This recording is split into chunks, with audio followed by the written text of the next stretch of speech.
Assalamualaikum warahmatullahi wabarakatuh. Selamat malam.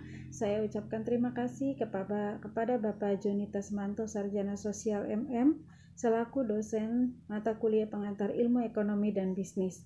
Perkenalkan, nama saya Nana Suryani, mahasiswi Fakultas Ilmu Pendidikan Ekonomi, Universitas Pancasakti, Bekasi. Materi presentasi saya kali ini adalah tentang pengantar ilmu ekonomi dan bisnis, di mana ilmu ekonomi adalah ilmu yang mempelajari segala aktivitas manusia dalam memanfaatkan sumber daya yang terbatas untuk memenuhi kebutuhan yang tidak terbatas. Ekonomi ada dua, ada ekonomi deskriptif dan ekonomi terapan. Ekonomi deskriptif adalah ekonomi yang menggambarkan keadaan secara nyata dari ekonomi itu sendiri, sedangkan ekonomi terapan adalah ekonomi atau teori ekonomi yang mempelajari kebijakan-kebijakan yang harus dilaksanakan untuk memecahkan masalah-masalah ekonomi. Pengertian dan definisi dari ekonomi. Ekonomi ada 4 ilmuwan, yaitu Albert Mayors, John May Jr., Lionel Robin, dan Rex Soprianto, di mana menurut Albert Mayer bahwa ekonomi adalah kebutuhan dalam pemuasan, bagaimana manusia memenuhi kebutuhannya untuk memuaskan apa yang diinginkannya. Sedangkan menurut J.L. Junior,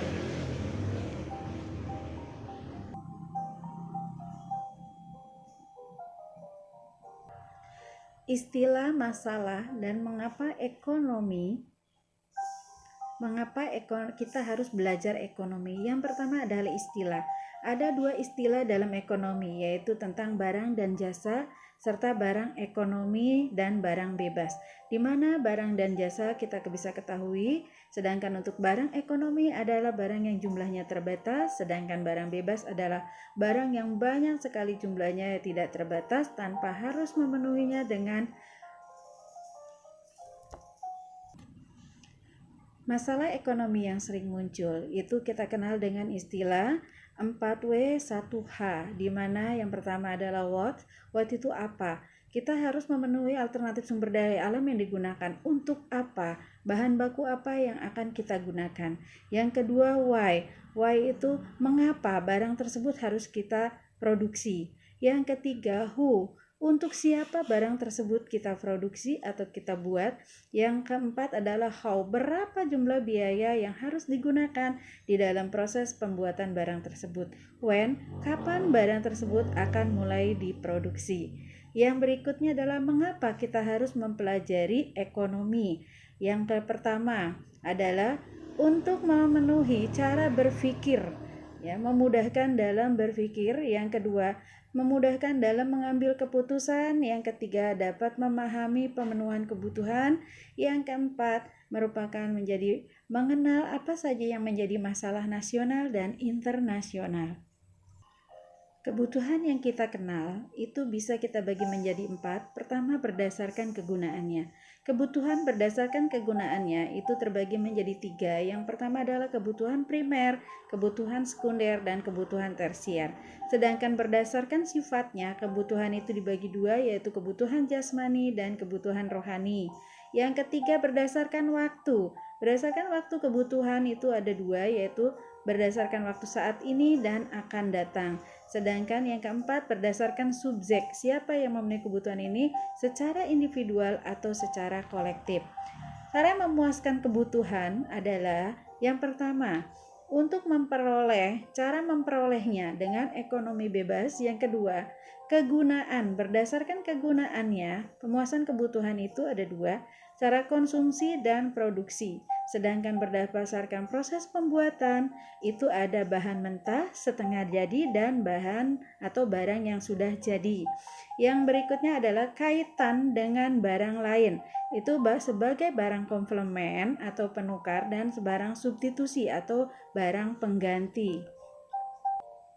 Metodologi ilmu ekonomi. yaitu ada ada 5. Pertama adalah teori ekonomi, di mana teori ekonomi itu menjelaskan atau memprediksi variabel-variabel dan perilaku-perilaku di dalam masyarakat.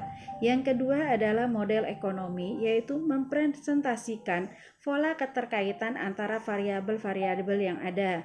Yang ketiga, deduktif dan induktif. Itu adalah cara pengambilan keputusan, di mana deduktif itu apabila yang umum mempengaruhi yang khusus, sedangkan induktif adalah di mana yang khusus mempengaruhi yang umum. Yang keempat ada ceteris paribus dan fallacy of composition. Yang kelima ada ekonomi positif dan normatif, di mana ekonomi positif adalah perilaku apa adanya dan bagaimana hubungan antara variabel tersebut. Ruang lingkup ekonomi. Ruang lingkup ekonomi dibedakan menjadi 2, ruang lingkup secara mikro dan ruang lingkup secara makro. Di mana ruang lingkup secara mikro itu biasanya secara individual atau satu perusahaan. Dalam ekonomi mikro itu apa saja yang dibahas tentang barang. Berapa harga barang yang akan diproduksi atau dijual. Yang kedua, penjual dan pembeli. Harus adanya penjual dan pembeli yang mempengaruhi ekonomi mikro. Yang ketiga adalah faktor produksi maksimal. Berapa faktor produksi maksimal keuntungan yang akan diperoleh di dalam ekonomi mikro. Sedangkan ekonomi makro itu adalah ekonomi secara keseluruhan, di mana yang dibahas ini adalah tentang perekonomian secara nasional atau full employment dan adanya pembahasan tentang pengangguran dan inflasi secara nasional maupun internasional.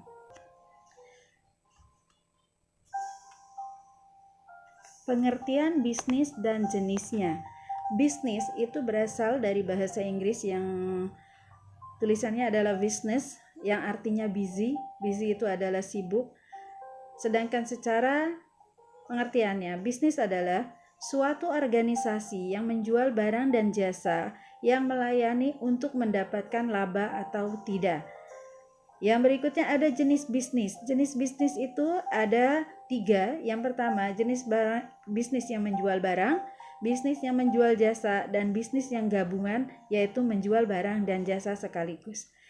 Yang berikutnya adalah perusahaan. Perusahaan adalah satu unit kegiatan produksi dari mengolah sampai mendistribusikan ke masyarakat dengan tujuan memperoleh keuntungan. Itu adalah pengertian dari perusahaan. Sedangkan pengertian dari industri adalah kumpulan perusahaan yang memproduksi barang yang sama dengan pasar yang sama. Yang berikutnya kesempatan bisnis. Kesempatan bisnis adalah sesuatu yang timbul karena adanya kebutuhan manusia yang baru atau perubahan kebutuhan di dalam masyarakat secara luas. Yang berikutnya adalah unsur-unsur ekonomi. Unsur-unsur ekonomi itu kita kenal ada 6. Yang pertama adalah adanya sumber daya alam dengan tanah dan sumber daya alam. Yang kedua, unsur ekonomi yang paling penting adalah tenaga kerja. Yang ketiga, ini juga unsur ekonomi secara permodalan. Yang keempat, unsur ekonomi secara skill. Yang kelima, unsur ekonomi secara informasi. Dan yang keenam adalah networking, bagaimana pengolahan data di dalam satu perusahaan. Mengapa kita harus belajar bisnis? Tujuan kita dalam mempelajari bisnis adalah yang pertama, itu untuk karir, jenjang karir kita di masa depan. Yang kedua, menjadikan kita sebagai seorang entrepreneur atau kewirausahaan. Yang ketiga, untuk mengendalikan masalah-masalah sosial yang akan terjadi di masa yang akan datang. Yang keempat, menjadikan kita lebih kaya dan lebih sejahtera. Yang kelima, akan membuka lapangan kerja terhadap orang lain. Yang keenam, kita akan lebih mudah dikenal orang lain. Yang ketujuh, menambah wawasan kita di dalam berbisnis. Yang kedelapan, menjadikan kita sebagai orang yang lebih sukses.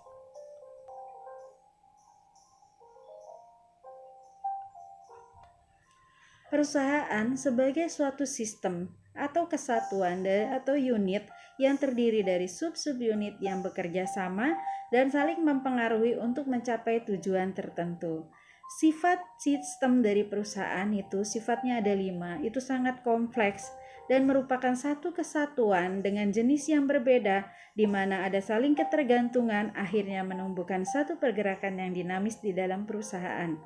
Yang berikutnya adalah letak perusahaan. Letak perusahaan itu adalah di mana tempat perusahaan itu berdiri dalam melakukan satu kegiatan, sering disebut dengan pabrik, di mana salah satu faktor yang mempengaruhi dari letak perusahaan adalah biaya. Apa saja faktor yang mempengaruhi biaya tersebut? Yang pertama adalah faktor bahan baku. Semakin mudah bahan baku diperoleh, maka biaya yang digunakan juga semakin rendah. Yang kedua, upah. Upah juga mempengaruhi upah karyawan. Yang ketiga adalah tanah. Semakin murah tanah yang ada di lingkungan sekitar perusahaan, maka akan memperbesar ekspansi perusahaan. Yang keempat, pajak. Yang kelima, tingkat suku bunga pinjaman dan bank. Yang keenam, alat produksi. Semakin canggih alat yang digunakan, maka akan semakin bagus hasil yang akan diperoleh oleh perusahaan. Yang ketujuh adalah jasa pihak ketiga, di mana jasa pihak ketiga secara tidak langsung mempengaruhi atau membantu dalam proses kemajuan perusahaan. Yang berikutnya, faktor ekonomi yang mempengaruhi letak perusahaan sama dengan faktor yang mempengaruhi biaya. Yang pertama adalah bahan baku, yang kedua tenaga kerja, yang ketiga ketersediaan air, yang keempat modal, yang kelima kemudahan transportasi, dan yang keenam adalah faktor dari iklim daerah tersebut. Yang berikutnya adalah lingkungan perusahaan. Lingkungan perusahaan ini ada dua, ada lingkungan perusahaan secara umum dan lingkungan perusahaan secara khusus.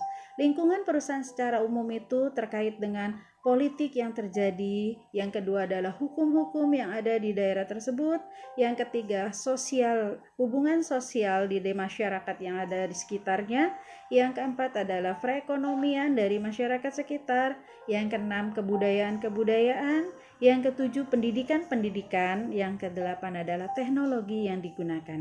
Sedangkan lingkungan khusus itu ada tiga. Yang pertama supplier. Supplier ini adalah para organisasi atau perusahaan-perusahaan yang memberikan bahan baku atau bahan-bahan kepada perusahaan yang sedang bergerak atau sedang berjalan. Yang kedua adalah konsumen. Konsumen ini adalah sebagai pembeli atau pemakai barang yang akan dibuat oleh perusahaan. Yang ketiga itu adalah faktor pesaing. Pesaing itu adalah perusahaan-perusahaan yang bergerak dalam bidang yang sama dengan perusahaan yang sedang berjalan. Yang berikutnya adalah tanggung jawab dari suatu perusahaan. Siapa yang bertanggung jawab dalam satu perusahaan? Yang pertama adalah perusahaan memiliki tanggung jawab kepada investor. Yang kedua, perusahaan juga memiliki tanggung jawab kepada tenaga kerja dalam hal upah. Yang ketiga, bertanggung jawab kepada konsumen tentang barang yang sudah dibeli oleh konsumen. Yang keempat, itu bertanggung jawab kepada perantara. Yang kelima, perusahaan juga bertanggung jawab kepada pemerintah. Yang keenam, perusahaan juga bertanggung jawab untuk menyediakan bahan-bahan atau barang-barang yang sudah diproduksi. Yang ketujuh, perusahaan bertanggung jawab kepada perusahaan pesaing. Yang kedelapan, perusahaan bertanggung jawab kepada lembaga penelitian. Dan yang terakhir adalah lingkungan. Pengaruh lingkungan bagi perusahaan itu ada dua. Akan dikatakan pengaruhnya baik apabila keadaan atau situasi yang terjadi dalam keadaan aman. Yang kedua, kebalikannya yaitu tidak baik apabila situasi dalam keadaan tidak aman. Manajemen perusahaan. Fungsi manajemen ada 4, yaitu pertama planning, organizing, actuating, dan controlling. Di mana planning itu adalah di perusahaan atau seorang manajer harus memiliki apa tujuan. Yang kedua, bagaimana menentukan keadaan yang terjadi saat ini. Yang ketiga, harus mampu mengidentifikasi apa-apa saja yang menjadi kemudahan atau menjadi hambatan untuk perusahaan. Yang keempat, harus mengembangkan bagaimana rencana-rencana tersebut bisa terlaksana, di mana manfaat dari planning ini adalah perusahaan dapat mampu menerapkan arah tujuan dan menentukan risiko ketidakpastian serta memberikan peluang dan efisiensi biaya. Yang kedua, organizing. Organizing itu adalah bagaimana suatu perusahaan mampu menyambungkan hubungan-hubungan dari fungsi-fungsi yang ada di dalam perusahaan. Yang ketiga, actuating. Actuating itulah harus mampu memberikan pengarahan bagaimana cara mencapai tujuan-tujuan perusahaan. Yang keempat itu adalah controlling. Controlling ini adalah satu proses pengendalian dari aktivitas-aktivitas yang terjadi, apakah sudah sesuai rencana atau belum untuk mencapai tujuan perusahaan. Yang berikutnya adalah organisasi. Organisasi, ada beberapa proses organisasi. Yang pertama adalah hubungan antar peranan. Yang kedua, komunikasi. Yang ketiga, bagaimana pengendalian di dalam organisasi tersebut. Yang keempat, apakah koordinasi yang terjadi sudah cukup baik di dalam organisasi. Yang kelima, bagaimana organisasi bersosialisasi. Dan yang terakhir adalah supervisi atau penilaian dari satu organisasi. Dalam organisasi diperlukan seorang manajer, di mana seorang manajer itu harus memiliki beberapa keterampilan. Yang pertama adalah technical skill. Seorang manajer harus menguasai teknik-teknik di dalam satu perusahaan. Yang kedua, human relation skill. Human relation skill itu adalah bagaimana seorang manajer bisa menjamin dengan pihak luar di dalam satu organisasi untuk memajukan organisasi tersebut. Yang ketiga adalah conceptual skill. Conceptual skill itu berarti seorang manajer atau organisasi harus memiliki konsep-konsep yang baik di dalam menentukan tujuan dari satu perusahaan. Demikian presentasi saya. Saya ucapkan terima kasih. Wassalamualaikum warahmatullahi wabarakatuh.